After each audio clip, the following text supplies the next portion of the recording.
Jean-Louis, est-ce que vous pouvez brièvement vous présenter? En fait, l'idée, ce serait de savoir un peu quel est votre quotidien en fait en tant que photographe. Oui, je suis photographe indépendant. Après avoir été pendant 25 ans à l'agence Trafo, je suis spécialisé dans la photographie sociale, comme on dit, c'est-à-dire je collabore essentiellement avec des fondations, des associations avec lesquelles je travaille et qui utilisent mes photos. Comme association, je collabore beaucoup avec les Petits Frères des Pauvres, Emmaüs et puis la Fondation Abbé Pierre. Mais c'est l'essentiel de mon travail, hein, depuis D'accord. des années. Donc, comment cette crise sanitaire a-t-elle affecté votre activité? Eh bien, j'avais quelques commandes avec des associations, donc automatiquement, qui ont été totalement reportées. Et puis, je fais des stages, pas mal des stages de photographie sur la photographie sociale ou sur la photographie en général auprès d'associations et avec la ville de Paris. Et ça a été complètement reporté encore et sans date fixe. Donc, ça fait carrément, pour les 6 prochains mois, aucune rentrée d'argent. D'accord. Donc, du jour au lendemain, on vous a annoncé donc que tout était arrêté. Bien sûr, tout s'est arrêté, que ce soit dans l'associatif où il y a beaucoup moins de gens sur le terrain, que ce soit au niveau des stages puisque les écoles sont arrêtées, tout a été reporté et d'un seul coup, c'est ça qui a été terrible. Hmm. C'est du jour au lendemain, tout s'est annulé. C'est ça. Donc, comme d'autres photographes, il y a bien évidemment de gros problèmes de trésorerie. Là, aujourd'hui, on a un fonds national de solidarité qui a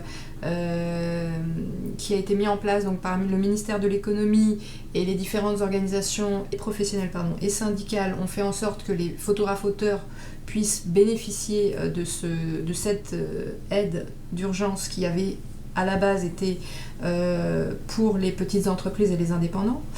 Est-ce que vous pensez pouvoir vous bénéficier de cette aide-là, telle qu'elle? Oui, j'ai rempli le dossier. C'est un dossier qu'on remplit auprès des impôts. J'ai rempli le dossier hier, en effet, et c'est une somme de 1500 euros. Donc il faut remplir un formulaire. Il faut remplir un formulaire et puis on met bien entendu notre statut de photographe. Et donc en principe, parce que je n'ai pas eu de retour encore, en principe on devrait avoir 1500 euros. Enfin pour moi, d'après ce que j'ai déclaré. D'accord, donc vous avez déclaré vos revenus de mars 2019 et vos revenus de ce mois-ci. Exact. D'accord, c'est ce qui vous a permis. Oui, il demande en fait, nous sommes en 2020, il demande de reprendre un chiffre d'affaires de 2019, du mois de mars 2019.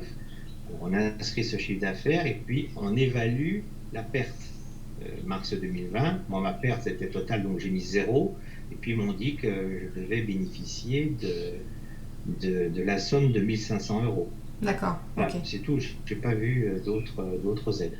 Les différentes organisations syndicales et professionnelles aujourd'hui se battent encore pour que justement il y ait une modification dans les critères d'attribution de ces aides, puisque les photographes ont un revenu qui n'est pas constant, avec des rémunérations parfois assez longues entre l'activité et la rémunération.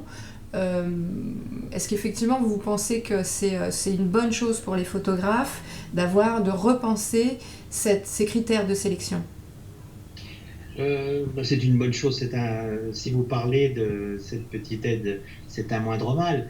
Notre problème, comme vous le dites, c'est qu'on va faire une commande et que cette commande ne sera réglée que 2 ou 3 mois plus tard. Donc c'est ça. Et pour beaucoup de photographes, vous avez aussi la période juillet-août, qui est une période où il n'y a pratiquement pas beaucoup de travail. Donc en général, on essaye de faire, j'allais dire, la totalité une grande partie de nos travaux avant le mois de juin, puisque juillet-août c'est blanc. Donc ça veut dire que là, on aura encore 3 mois de plus pour tenir. C'est difficile de prendre juste la période, par exemple mars 2019 comparé à mars 2020 et avril 2019, avril 2020. Donc ce qu'ils souhaiteraient, c'est de pouvoir faire une moyenne générale sur l'année et pour pouvoir comparer ce qui est comparable. Parce qu'aujourd'hui, il y a des photographes qui ont reçu en tout début du mois de mars, par exemple, des rémunérations sur des activités qu'ils ont eues en fin d'année dernière ou tout début d'année. Et du coup, fatalement, ils ne peuvent pas bénéficier de ces aides-là alors que ça ne correspond pas à leur activité.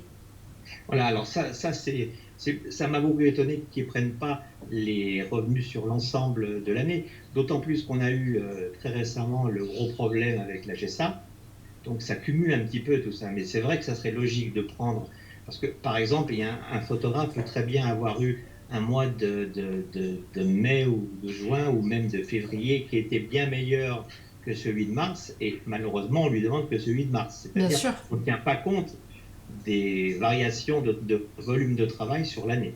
Mais malheureusement, là, quand j'ai rempli cette fameuse déclaration, c'est juste pour le mois de mars. Pour l'instant, peut-être que ça va évoluer, mais là, c'est sur le mois. Ouais. Parce qu'en général, à partir du moment où on a rempli cette fameuse déclaration, le moment où vraiment on reçoit l'argent, il faut tenir encore 3 mois, c'est pas la peine de nous donner un petit peu d'argent.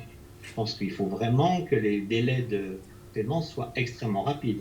Surtout si c'est renouvelé, comme vous me le dites, avril-mai. Ils n'ont pas communiqué sur les délais de paiement ? Ah non, il n'y a pas du tout ils n'indiquent pas les délais de paiement, hein, pas du tout. D'accord, bon, effectivement. Alors, donc on ne sait pas. Donc si vous voulez, s'ils nous donnent, je me répète, si la somme est débloquée qu'au mois de juin, ça n'a pas beaucoup d'intérêt, puisqu'on va tenir dans 3 mois. Ouais, et en plus, c'est-à-dire que plus ça va durer dans le temps, plus ça va être compliqué. Voilà, c'est ça. Ouais, c'est ça. Ouais. Et comme je vous l'ai dit aussi, avec ces fameux mois de juillet-août, qui pour les travail, qui pour les photographes ne sont pas les mois où on travaille le plus. Hein. Les plus rémunérateurs, oui. Et qu'est-ce que vous faites pendant votre confinement ? Mais là, pour l'instant, ce que je fais, malgré tout, je travaille avec les petits frères des pauvres sur vos actions qu'ils mènent en ce moment auprès des personnes âgées. Donc, je travaille quand même un petit peu, mais j'ai plusieurs commandes d'autres associations qui ont été complètement annulées. Donc, puis je travaille aussi sur la maquette d'un livre que je dois publier à la fin de l'année. Donc, je reste quand même, je ne fais pas rien, mais je reste toujours à travailler dans le domaine de la photographie. D'accord. Oui, je pense que c'est important de pouvoir profiter de cette période et pouvoir penser au futur.